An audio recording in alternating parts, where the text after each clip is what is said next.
प्रभु यीशु मसीह की स्तुति हो। प्रभु यीशु मसीह के नए नियम द्वारा रक्षा के इस व्हाट्सएप ग्रुप में एक बार और मुझे सुनने वाले सब भाइयों और बहनों का मैं प्रभु यीशु मसीह के नाम से धन्यवाद करता हूं। मैं आप सबको प्रभु यीशु मसीह का आशीष मिले ऐसी प्रार्थना करता हूं।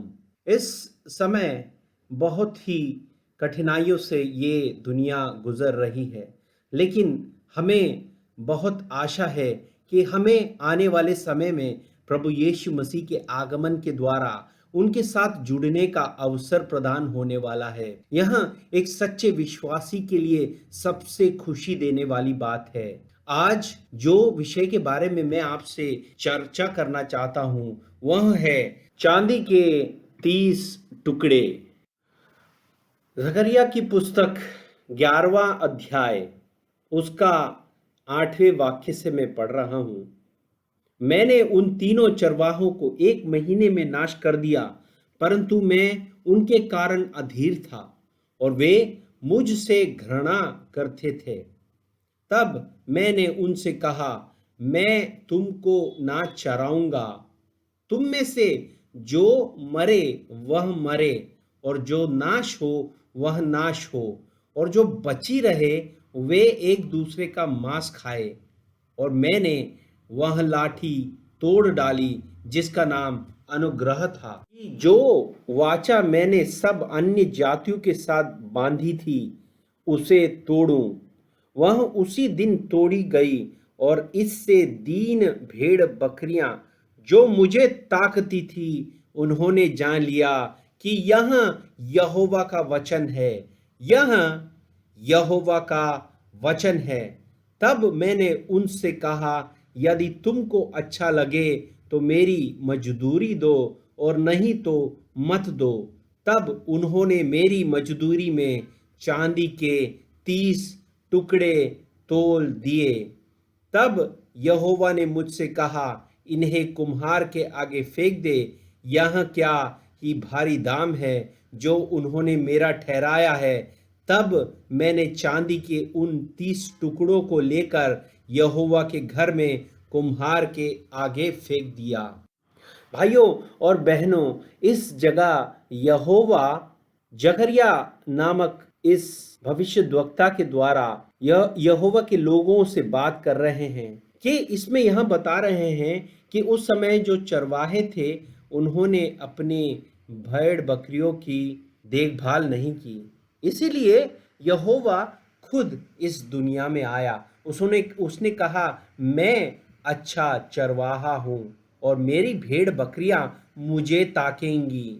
यह हमें देखने को मिलता है कि यहोवा का 30 चांदी के टुकड़ों का दाम किसने लगाया और कब लगाया। ऐसा कब हुआ कि यहोवा का दाम लगाया गया। हमने ऐसा तो कभी भी यहूदियों से या यहूदी की पुराने नियम की पुस्तक में कहीं भी नहीं देखा कि किसी ने यहोवा का 30 चांदी के टुकड़ों में दाम लगाया। पर हमने नए नियम में देखा कि जब यीशु मसीह इस दुनिया में प्रकट हुए और शरीर में थे, उन्हें सूली पर चढ़ाने के लिए, उन्हें दिखाने के लिए उनके ही एक शिष्य ने, जो हमेशा पैसों में डील करता था, जो उनके पैसों की देखभाल करता था, उस आदमी ने अपने ही स्वामी को, अपने ही प्रभु को 30 चांदी के टुकड़ों के लिए बेच दिया। उन्होंने यहोवा को बेच दिया 30 चांदी के टुकड़ों के लिए। यह एक बड़ी विडंबना है।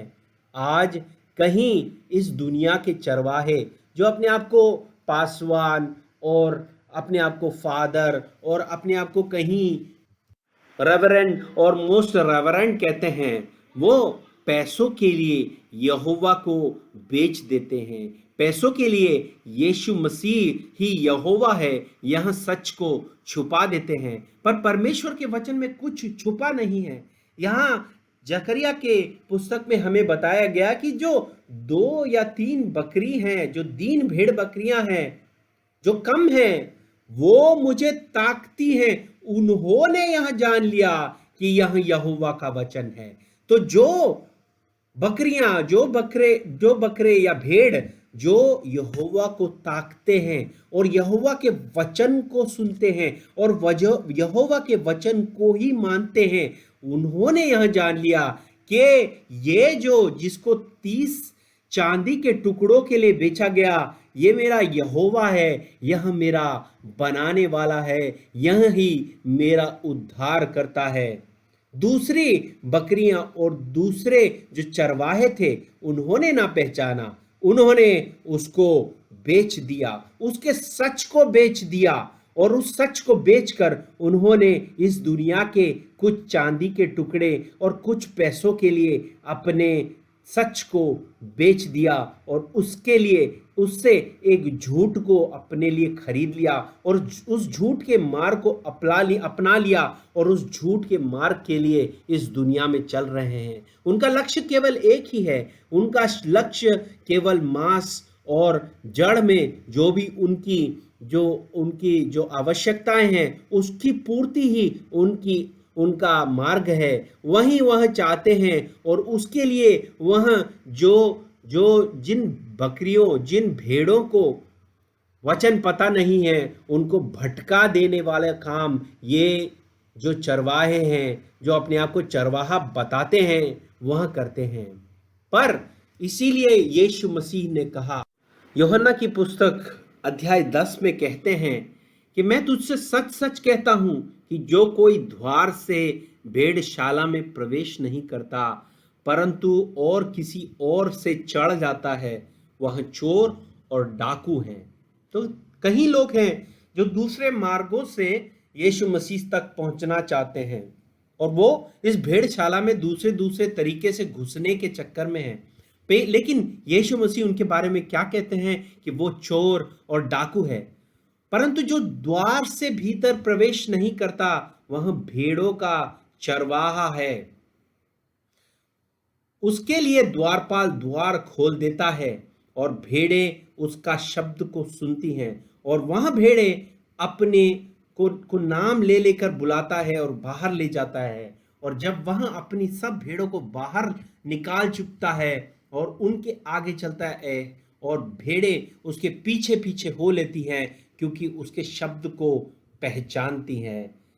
अच्छी भेड़ें, अच्छी बकरियां जो हैं वो अपने स्वामी को जानती हैं और उसके शब्द को पहचानती हैं। वह उन जानती है कि वो पराया नहीं है, वह अपना है और उसके पीछे हो लेती है। यीशु ने उनसे यह कहा कि ये नहीं समझेंगे कि यह क्या कह रहे हैं। मैं तुमसे सच कहता हूं, भेड़ों का द्वार मैं हूं। जितने मुझसे पहले आए वो सब चोर और डाकू हैं, परंतु भेड़ों ने उनकी ना सुनी। द्वार मैं हूं, यदि कोई मेरे द्वारा भीतर प्रवेश करेगा तो ही उद्धार पाएगा और भीतर से बाहर आ जाया करेगा और चारा पाएगा। तो मेरे भाइयों और बहनों, ये चरवाहा कौन है जिसको कि ताकने पर वह पहचान जाता है कि यही यहोवा का वचन है, यही यहोवा का वचन है, कोई और नहीं, यही यहोवा है। आदि में वचन था, वचन परमेश्वर के साथ था, वचन ही परमेश्वर है और यही ही परमेश्वर है जो यहोवा है, जो हमारे लिए इस दुनिया में आकर प्रकट हुआ और हमने उसको 30 चांदी के टुकड़ों के लिए बेच दिया। जो इस पूरे संसार का स्वामी है उसको हमने 30 चांदी के टुकड़ों के लिए बेच दिया। और यही हमारी सबसे बड़ा पाप है कि हम उसको पहचाने नहीं, हमने उसको पहचाना नहीं कि यही यहोवा का वचन है, यही यहोवा है जो हमारे उद्धार के लिए हमारे लिए आया है। और हम जब तक उसको नहीं ताकेंगे, केवल उसको नहीं ताकेंगे, उसके शब्द को, उसके वचन को नहीं जानेंगे, उसको हम पीछे पीछे हम उसके पीछे नहीं जाएंगे, जब तक हमारा उद्धार असंभव है। अब हमारे लिए कोई और चरवाहा इस दुनिया में नहीं है। परमेश्वर का वचन, परमेश्वर ही, यहोवा ही हमारा चरवाहा है। यहोवा शुआ जो कि हमारा उद्धार है, वही हमारा चरवाहा है, इकलौता चरवाहा है। और उसके आत्मा के द्वारा, पवित्र आत्मा के द्वारा जो भी उसके शब्द को सुनेगा वह ही उद्धार को पाएगा। निर्गमन की पुस्तक 21वां अध्याय उसका 32वां वाक्य, यदि किसी बैल ने किसी और के दास व दासी को सींग मारा हो, तो बैल का जो स्वामी है वो उस दास के स्वामी को 30 शेकल देगा। 30 उस समय का जो पैसे का टुकड़ा है वह देगा, और वहां बैल पत्थरवाह किया जाएगा। और किस रूप में इस 30 शेकल या 30 टुकड़ों को रुपयों के टुकड़ों को दे रहा है? वो दास का दाम है। जो दास है उसका दाम है। यशायाह की पुस्तक में हम देखते हैं कि प्रभु यहोवा उस दास को दिखाकर बताता है, यह मैं ही हूं, कोई और नहीं है। लेकिन वह जब उस दुनिया में है, पुत्र बनकर खड़ा है, तो वह एक दास है। और उस दास का दाम हमने लगा दिया, हम मनुष्यों ने उसका दाम लगा दिया। 30 शेकल, 30 चांदी के टुकड़े, उसमें हमने उसको बेच दिया। मत्ती की पुस्तक 26वां अध्याय 14 वाक्य से हम पढ़ते हैं, जब यहूदा इस्करियोता नामक 12 चेलों में से एक ने, जो कि उनके पैसों को मैनेज करता था, जो पैसों में डील करता था, उनके पैसों को का हिसाब रखता था, वो आदमी जब महायाजक के पास जाता है, वो उनसे कहता है, यदि मैं उसे तुम्हारे हाथ में पकड़वा दूं तो तुम मुझे क्या दोगे? उन्होंने उसे 30 चांदी के सिक्के तोल कर दे दिए, और वहां उसी समय से उसे पकड़वाने का अवसर ढूंढने लगा। वो आदमी जो खुद यीशु मसीह की जो मंडली थी, उसमें जो भी पैसा कोई देता था उसको वो मैनेज करता था। ऐसा एक मनुष्य जो कि उस पर जीवित रहता था, उसी ने उसके खुद के स्वामी को 30 चांदी के टुकड़ों के लिए बेच दिया। तो हम देखते हैं कि जब उसके पकड़वाने वाले, जो कि मत्ती के ही समाचार में अध्याय 27 में दिया हुआ है, 3 वचन से मैं पढ़ रहा हूं, जब उसके पकड़वाने वाले ने यहूदा में ने देखा कि वह दोषी ठहराया गया है, और वह पछताया कि वे 30 चांदी के सिक्के महायाजकों और पुरनियों के पास फिर से लेके आया, और उसने कहा, मैंने निर्दोषी को घात के लिए पकड़वा कर पाप किया है। उन्होंने कहा, हमें क्या, तू ही जान। तब उसने उन सिक्कों के वहीं जो टेम्पल है, जो मंदिर है, वहीं फेंक कर चला गया, और जाकर उसने अपने आप को फांसी दे दी। और महायाजकों ने यह कहा कि इसे भंडार में रखना उचित नहीं है। उन्होंने वो पैसे जो कि भंडार से दिए गए थे, वो पैसे भंडार में ही लेने से मना कर दिया, क्योंकि वहां एक मनुष्य के लहू का दाम है, एक दास के लहू का दाम था। तो उन्होंने सम्मति करके उन सिक्कों से परदेशियों के गाड़ने के लिए कुम्हार का यहां ध्यान दीजिए, कुम्हार जो कि घड़ा बनाता है, कुम्हार का खेत मोल ले लिया, और उस खेत को आज भी लहू का खेत बुलाया जाता है। इस तरह से उन्होंने यह खेत खरीदा होगा। उन्होंने यहाँ 30 चांदी के टुकड़े उन्होंने कुम्हार के आगे फेंक दिए, जो कि भारी दाम है। उन्होंने मेरा ठहराया। किसका ठहराया यह दाम? जकरिया की पुस्तक 11 अध्याय 13वां वाक्य में कहा कि तब यहोवा ने मुझसे कहा, इन्हें कुम्हार के आगे फेंक दे। कुम्हार से जमीन खरीदने के लिए कुम्हार के आगे फेंक दे। यह क्या ही भारी दाम है जो उन्होंने मेरा अर्थात यहोवा का ठहराया है। तब मैंने चांदी के उन 30 टुकड़ों को लेकर यहोवा के घर में कुम्हार के आगे फेंक दिया। यह भविष्यवाणी पूरी हुई। यहोवा का दाम लगाया गया, यहोवा को बेचने की कोशिश की गई, पर वह तो जी उठा। वह जी उठने वाला परमेश्वर है। वह मांस और जड़ की ताकतों से दब नहीं सका। वह तो जी उठने वाला परमेश्वर है। वह प्रभु यहोवा जो आत्मा है, वह फिर से जी उठा एक आत्मीय शरीर में। इसीलिए पौलुस कहते हैं, 1 तीमुथियुस की पुस्तक अध्याय 6 और उसमें 9वें वाक्य में कहते हैं, पर जो धनी होना चाहते हैं वे ऐसी परीक्षा और फंदे और बहुतेरे व्यर्थ और हानिकारक लालसाओं में फंसते हैं जो मनुष्यों को बिगाड़ देती है और विनाश के समुद्र में डुबा देती है। क्योंकि रुपयों का लाभ सब प्रकार की बुराइयों का जड़ है, जिसे प्राप्त करने का प्रयत्न करते हुए कितनों ने विश्वास से भटक कर अपने आप को नाना प्रकार की दुखों से छलनी बना लिया।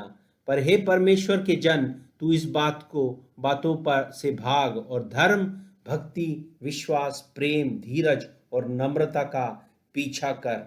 विश्वास की अच्छी कुश्ती लड़ और उस अनंत जीवन को धर ले जिसके लिए तू बुलाया गया और बहुत गवाहों के सामने अपना अंगीकार किया गया। मैं तुझे परमेश्वर को जो सबको जीवित रखता है और मसीह यीशु को गवाह करके जिसने पुन्तियुस पिलातुस के सामने अच्छा अंगीकार किया, यहाँ आज्ञा देता हूँ कि तू हमारे प्रभु यीशु मसीह के प्रकट होने तक इस आज्ञा को निष्कलंक और निर्दोष रख। कहीं जो परमेश्वर की सेवा में उतरते हैं वह धन के लाभ और इस लोक के माया मोह के लाभ लोभ के पीछे चले जाते हैं। कई लोग जो कि परमेश्वर प्रभु यीशु मसीह में हैं, वो भी इस लोभ के कारण अपने विश्वास को छोड़ बैठते हैं और दूसरे लोगों के बताए अनुसार के विश्वासों में चले जाते हैं क्योंकि उन्हें पैसा मिलता है। आज तो कई पासवान इतने जो उनको बिल्कुल भी शर्म नहीं है कि वो ओपनली यह बताते हैं कि हमारे पास आने से आपको धन का लाभ मिलेगा और उस धन के लाभ के रहते आप परमेश्वर के कहीं तरह के जो जो पूर्ण विश्वास है उससे हटकर जो गलत विश्वासों में चले जाते हैं।